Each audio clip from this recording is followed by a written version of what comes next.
Good morning friends, how are you? అందరు బాగున్నారా? మరి మనకి ఒక సినిమాలో పాట వచ్చినట్టు, ఎన్నాళ్ళలో వేచిన ఉదయం ఈరోజే ఎదురవుతుంటే ఇంకా తెల్లవారదేమి, ఈ చీకటి విడిపోదేమి అని ఒక పాట ఉంది. అది మనం అందరం ఈ జూన్ 4 కోసం ఎన్నో రోజుల నుంచి ఎదురు చూస్తున్నాం. నాకైతే రాత్రి సరిగ్గా నిద్ర కూడా పట్టలేదన్నమాట. చాలాసార్లు వెళ్ళుకోవచ్చు, టైం చూసుకోవటం, మళ్ళీ అటు పడుకోండి అటకట్ట తెల్లారింది. ఈ 5 సంవత్సరాలు 2019 నుంచి ఈ 2024 దాకా 5 సంవత్సరాలు మనం అవలోకనం చేసుకున్నప్పుడు ఏమేమి జరిగినాయో కొన్ని అంశాలు నేను కూలంకుషంగా చెప్తాను. అందులో మొదటిది, ఆయన రావటం ఏం చేశాడంటే, ఉద్యోగులకి ఆయన చెప్పినట్టుగా జగన్ గారు 27% అయ్యారు అన్నాడు, అది ఇచ్చాడు. తర్వాత ఏం చేశాడంటే ఇసుక పాలసీ తెచ్చాడు. ఇసుక పాలసీ 1 సంవత్సరం పాటు ఈ కార్మికులు, భవన నిర్మాణ కార్మికులు కానీ, ఆ భవన నిర్మాణ సంబంధిత రంగాలు అన్నీ కూడా కుప్పకూలిపోయినాయి. 1 సంవత్సరం పాటు చాలామంది పూట గడవక ఆత్మహత్యలు కూడా చేసుకున్నారు. తర్వాత నెక్స్ట్ జరిగింది ఏంటంటే, మెయిన్ ఇంకోటి మందు. ఈ మందులో ఏం చేశారంటే, గవర్నమెంటు అంతకుముందు బార్లు ఉండేవి, అలానే ఇవి ఉండేవి, ఈ వైన్ షాపులు, బార్లు ఉండేవి. అవన్నీ పీకి పడేసి గవర్నమెంట్ సెక్టార్లోనే వైన్ షాపులు తెరిచాడు. దాన్ని అప్పుడు అందరూ హర్షించారు. కానీ తర్వాత ఏం చేశాడంటే, ఆ వైన్ షాపుల్లో బ్రాండెడ్ మందులు అనేవి అసలు లేవు. అన్నీ కూడా స్వర్ణాంధ్ర అన్నారనుకో, ఒక పేపర్లో వచ్చింది అనుకో న్యూస్ ఈరోజు, రేపు పొద్దుటికి ఆ బ్రాండ్ కనపడింది స్వర్ణాంధ్ర అని.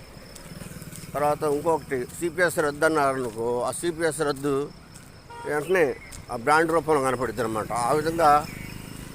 ఆ విధంగా అది కొన్నాళ్ళ పాటు కొనసాగింది, ఇప్పుడు కూడా కొనసాగుతుంది. అలానే ముందు మట్టికి అనేక మంది పేదవాళ్ళు, మరి అంతకుముందు కిరణ్ కుమార్ రెడ్డి టైంలో చీప్ బాటిల్ 35 రూపాయలు ఉంటే, అదే బాటిల్ ఇప్పుడు ఎంత మారిందంటే ఈ 5 సంవత్సరాల్లో 150కి 150కి మారింది.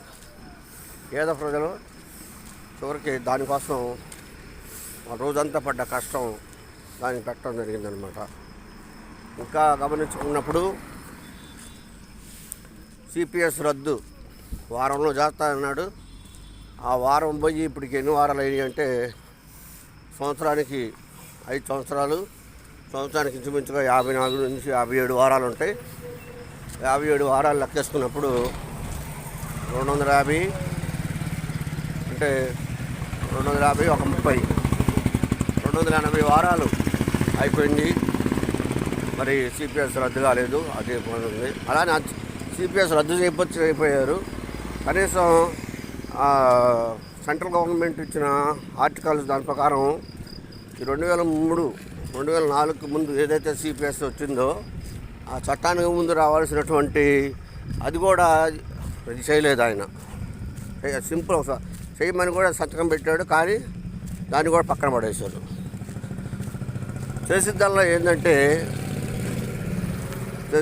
ఏంటంటే ఫైనల్గా కొన్ని వర్గాలని టార్గెట్ చేసి వాళ్ళకే నా ప్రథమ ప్రాధాన్యత, మిగిలిన వాళ్ళు ఏమైపోయినా ఏం కాదు, వాళ్ళు నాకు ఓటు అయిపోయినా ఏం కాదు అని చేశారు. సరే, ఇక మనం తెలుసుకోవాల్సిన అంశం, అంతకుముందుకే చంద్రబాబు నాయుడు గారి టైంలో అప్పటికే 58 సంవత్సరాలను 60 సంవత్సరాలు చేశారు. పెన్షన్ డబ్బులు అయితే సంథింగ్ లేకపోతాం. తర్వాత మళ్ళీ ఈయన వచ్చి చేశాడు, మళ్ళీ 62 సంవత్సరాలు చేశాడు. అప్పటికే ముసలోళ్ళు, మా కుదిరో బాబు ఉద్యోగాలు దండం పెడతాము, మా పెన్షన్ డబ్బులు ఏంటి, మేము వెళ్ళిపోతామని అది ఇవ్వకుండా ఇక 62 సంవత్సరాలు చేశారు. ఇప్పటికి మరి వాళ్ళు కుయ్యో మయ్యో అని ఏడుతున్నారు. తర్వాత డిఎస్సి కూడా 5 సంవత్సరాల్లో డిఎస్సి రాల. అన్నీ కూడా ఏంటంటే పై పూతలాగా అసలు ప్రాబ్లం లేకుండా పై పూతలాగా అన్నిటికీ పోసి పూత పూసుకుంటూ పోయారు. చివరికి ఎలక్షన్లు వచ్చినాయి మళ్ళీ. అందుకని ఈసారి ఉద్యోగులు, అలానే ఈసారి ఎలక్షన్లో ఉద్యోగులు టీచర్స్కి అసలు ప్రాధాన్యత లేకుండా చేయాలా అని ప్రయత్నం చేశారు. అది మరి గవర్నమెంట్, సెంట్రల్ గవర్నమెంట్ అనేది ఒకటి ఉంది కాబట్టి ఎలక్షన్ కమిషన్ ఒప్పుకోలేదు. తర్వాత ఇంకా మరి ఇవి అయిపోయినాయి, సిపిఎస్ రద్దు, ఇవన్నీ అయిపోయినాయి. ఉద్యోగులకి ఇవ్వాల్సినవన్నీ కూడా అంతకుముందు మాకు ఏదైనా అవసరం అయిందనుకో ఎర్రగ నిలుసో వెయ్యకాయ పెట్టుకుంటే ఏదో ఒకటి వచ్చేది. అసలు ఇప్పుడు ఎరియర్ కాదు కదా, గిరియర్ ఏమి లేదు, అసలు డిఏలు కూడా లేవు. పోత ఏదో ఒక డిఏ ఇచ్చాడు. ఏదైనా కూడా ఇది ఉద్యోగులకి కంచుయుగం.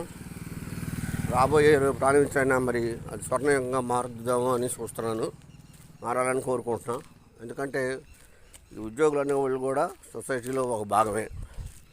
అలానే మరి చూసుకుంటే ఇప్పుడు కూడా ఇసుక లక్షల ఇసుక అమ్ముతుంది. మరి ఆ భవన నిర్మాణం కట్టుకునే వాళ్ళు కానీ, బిల్డింగ్ సొంత కట్టుకోవాలనుకునే వాళ్ళు తడిసిమప్పుడు అవుతుంది. అలానే ఈ మందు, పనికిమాలిన మందు భయంకరమైన రేట్లకు అమ్ముతున్నారు. దాని మీద కూడా ఒక నిర్ణయం రావాలి, మారాలి. అలానే ఇంకా మరి చాలా ఉన్నాయి. అవన్నీ కూడా ఎవరెవరికి ఏం జరిగింది, ఎవరెవరికి ఏం జరగలేదు అని మనం చాలా చూసుకుంటే ఒకళ్ళకి మైండ్ పోయిద్ది అనమాట. కాలం చాలా విలువైనది. కాలం ఒకళ్ళకి ఒక అవకాశం వచ్చింది. ఆ అవకాశం ఇచ్చినప్పుడు దాన్ని సద్వినియోగం చేసుకొని సక్సెస్ అయిన వాళ్ళు అక్కడికో వెళ్తారు, సక్సెస్ కాని వాళ్ళు ఇంకోసారికి అక్కడికో వెళ్తారు. కాబట్టి మనకు ఇంకో 2 గంటల్లో బాక్సులు బద్దలవుతాయి. అందరు కూడా చూడండి. 8 కాడ నుంచి 11 దాకా కూడా ఏ టీవీ ఛానల్ వాళ్ళు ఆ టీవీకే చూపిస్తారు. 11 దాకా కూడా ఏ టీవీ ఛానల్ వాళ్ళు మా పార్టీ గెలుతుందని చూపిస్తారు.